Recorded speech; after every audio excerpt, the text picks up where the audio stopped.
A Deputación promove en Noia a sensibilización ambiental.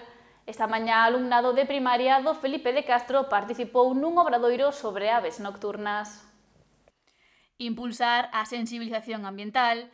Este é un dos obxectivos da Deputación da Coruña, que conta este ano con programas provinciais de educación dirixidos a estudantes de primaria.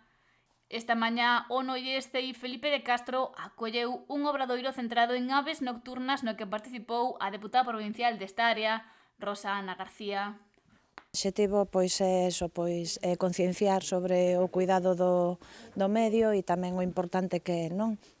Neste caso, coa asociación Alados, que é a que vai a impartir os obradoiros, pois trátase de dar a coñecer o que son as aves rapaces nocturnas de aquí de Galicia, aprender un pouco a diferencialas tamén, e que coñezan os perigos os que se afrontan estas aves na actualidade, e concienciar do seu cuidado e a importancia que teñen poñer en valor, non, o seu labor no equilibrio do ecosistema. Entón, a idea é esa, concienciar sobre o que temos, dalo a coñecer para poder protexelo. E faise cun público moi especial, xa que os máis pequenos absorben todo o coñecemento que lles chega. Os centros escolares son público cautivo, non? Porque están sí ou sí, é dicir, está moi ben tamén facer cousas abertas, pero sabes que aquí que os colles seguro. E despois o que diste, non? Son esponxas e ao final educan eles tamén, non? Porque chegan a casa, comentan e un xeito tamén de partir da súa educación para ir ampliando nos distintos ámbitos da sociedade.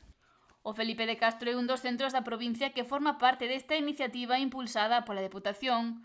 No seu caso, a actividade foi pensada por alumnado de terceiro e cuarto de primaria e xurdiu da área de ciencias.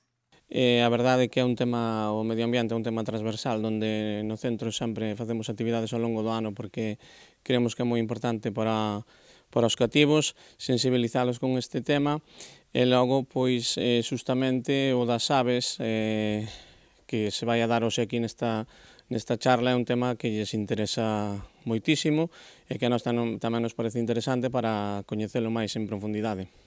Unha temática que está incluída no currículum destes cursos e deste xeito o alumnado afonda dunha forma diferente nas aves nocturnas. Entón, tamén o relacionamos un pouco co cuidado do medio ambiente do benestar animal e todo isto. Tamén asistiu a este obradoiro denominado Bufos, Mouchos e Curuxas, aves rapaces nocturnas, a concelleira de Educación de Noia, Ana Blanco, quen agradeceu e destacou a importancia de contar con esta iniciativa impulsada pola Deputación da Coruña.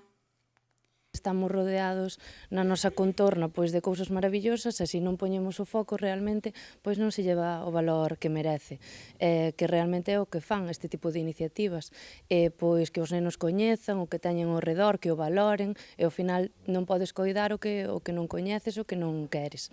Entón estamos moi agradecidos que se poden facer este tipo de iniciativas nos colexios de aquí, claro. Este programa impulsado polo ente provincial chegou xa a 10 centros escolares e a máis de 500 estudantes.